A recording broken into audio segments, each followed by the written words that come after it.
Olá, meus alunos, tudo bem? Eu sou o professor Evandro, de Geografia, e a nossa videoaula de hoje será sobre transição demográfica.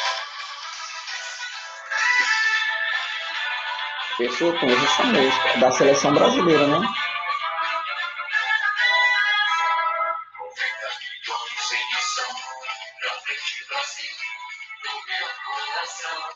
Veja só, eu trouxe essa música, que na parte inicial dela, ela fala sobre a população brasileira. Ela diz assim, 90 milhões em ação. Então, em 1970, que foi a época que o Brasil conquistou o tricampeonato da seleção de futebol, a população, na verdade, ela era de 93 milhões. Vamos acompanhar aqui no gráfico, atentos. Então, a população de 93 milhões de habitantes. Há 50 anos antes, em 1920, a população era de 30 milhões, ou seja, nesse período de 50 anos, a população brasileira mais que triplicou, tá certo?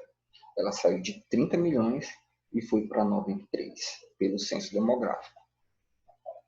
Mantendo esse ritmo de crescimento, o Brasil teria hoje, 50 anos depois da conquista do tricampeonato, em 2020, ele teria uma população próxima a 300 milhões de habitantes. Não aconteceu. A população brasileira, ela hoje gira em torno de 210 milhões. Dificilmente o Brasil vai chegar a 300 milhões de habitantes, porque o Brasil ele está na terceira fase da transição demográfica, é o que a gente vai discutir hoje.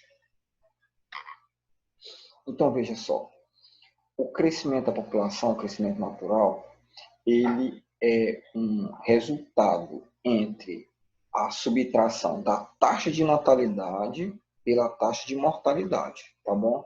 Então, o nível de crescimento do Brasil, ele era bem alto. Podemos dizer que a época da explosão demográfica brasileira, ela era naquele período ali, entre os anos 50 e anos 70, tá? Então, ali foi o apogeu do crescimento da população brasileira. O Brasil crescia em torno de 3% ao ano, era muito alto, tá bom? Esse crescimento, ele vem despencando, observem aqui pelo gráfico.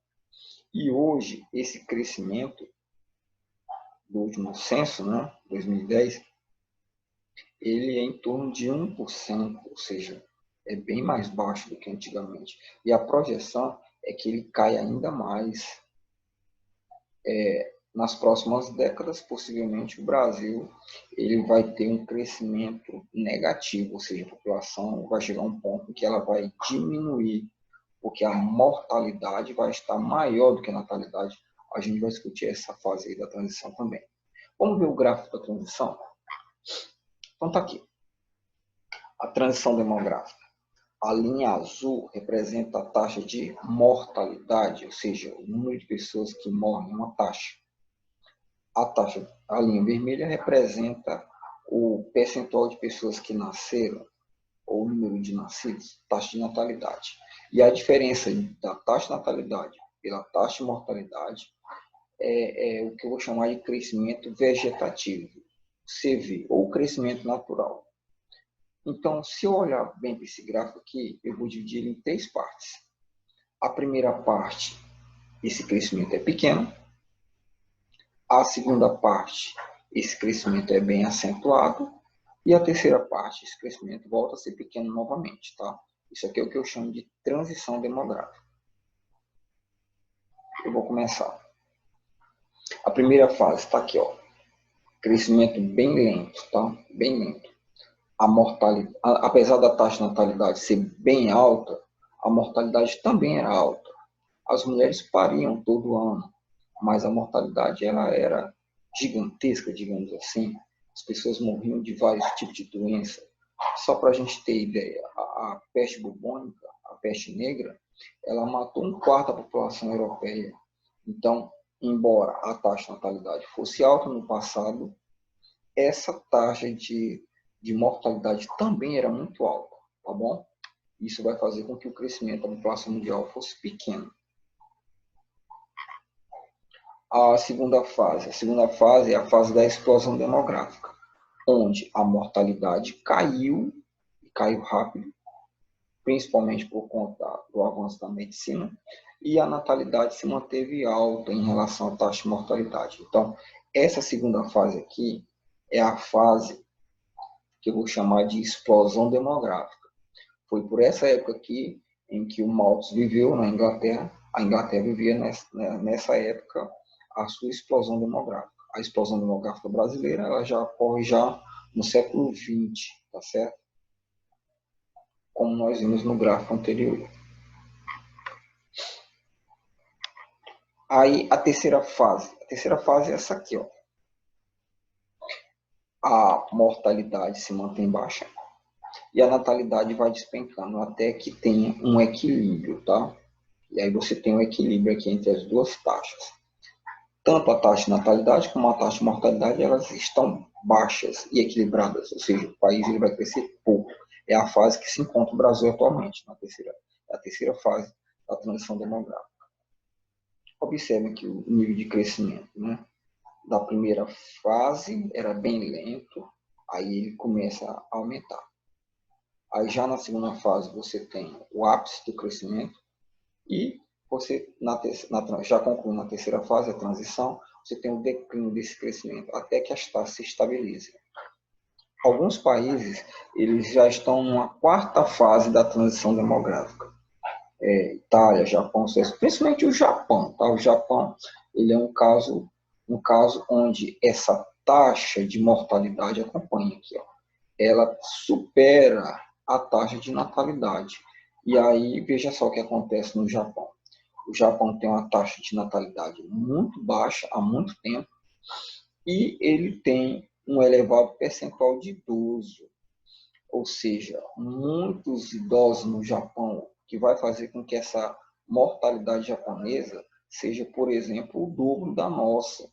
Então, moral da história, o Japão hoje tem um crescimento negativo. A população japonesa diminui a cada ano milhões de habitantes, porque a sua taxa de mortalidade ela é muito maior do que a taxa de natalidade.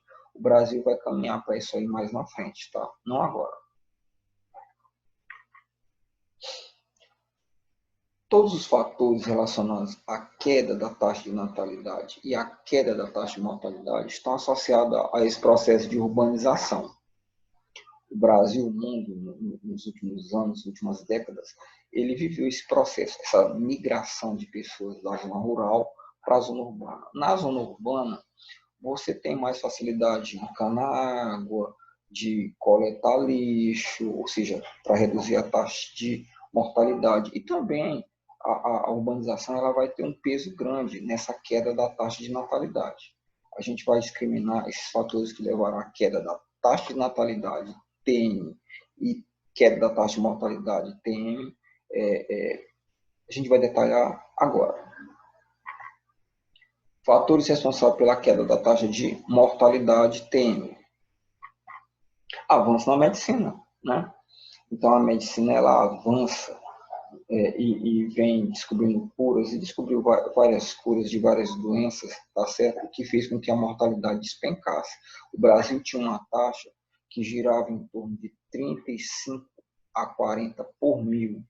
Hoje, a taxa brasileira é uma das mais baixas do mundo, em torno de 6 a 7 por mil. Campanhas de vacinação também fizeram com que essa taxa de mortalidade despencasse. Então, vacinas contra a difteria, coqueluche, tétano, sarampo e outros, né? Vacina contra a gripe. E tudo isso aí faz com que essa mortalidade caia. Saneamento básico é um item que no Brasil avançou pouco. Muitos países têm um nível de saneamento bem alto, que contribui com a sua queda da mortalidade. Isso aí no Brasil contribuiu menos, tá?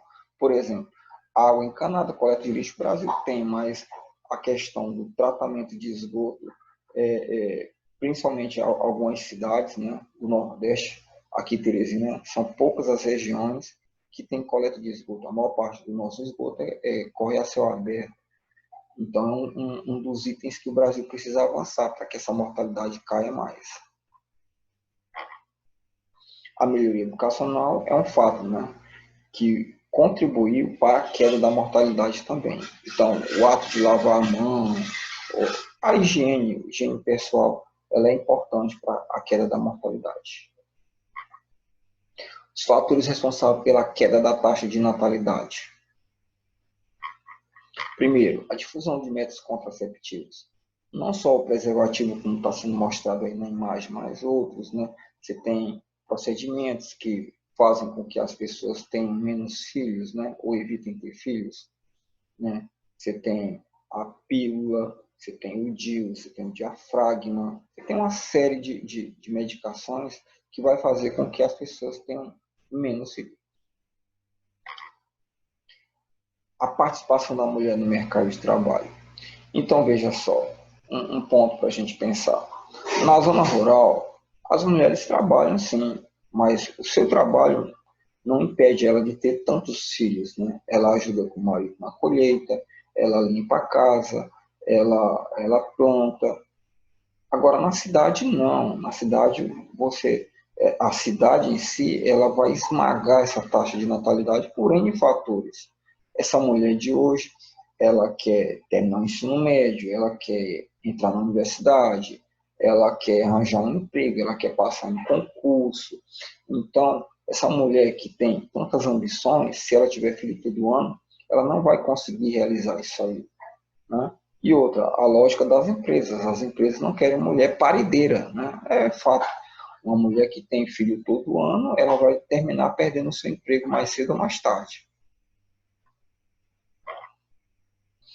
Filhos sinônimo de gastos. Veja só, é um outro ponto importante para a gente entender que o processo de urbanização ele vai esmagar a taxa de natalidade. Então, na zona rural, uma criança de 10, 12 anos de idade, ele já ajuda o pai na lavoura.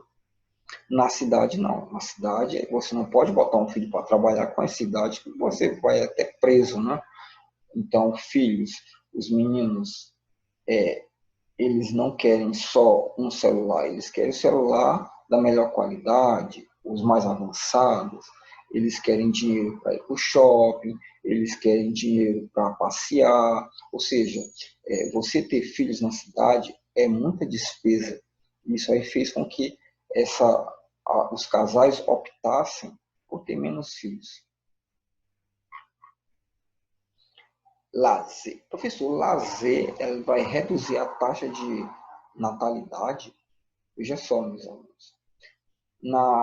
Existe essa diferença, tá? Na zona urbana, na zona rural. A zona urbana, ela tem N opções de lazer. Você tem cinema, você tem shows, você tem bares, churrascarias, você tem N opções de lazer. Na zona rural, as pessoas têm mais filhos porque a zona rural tem uma vida mais simples, né? Na verdade, a vida da zona rural, ela se resume a duas coisas importantes, digamos assim. É de dia na agricultura e de noite na criatura. A videoaula era isso. Um forte abraço e até a próxima.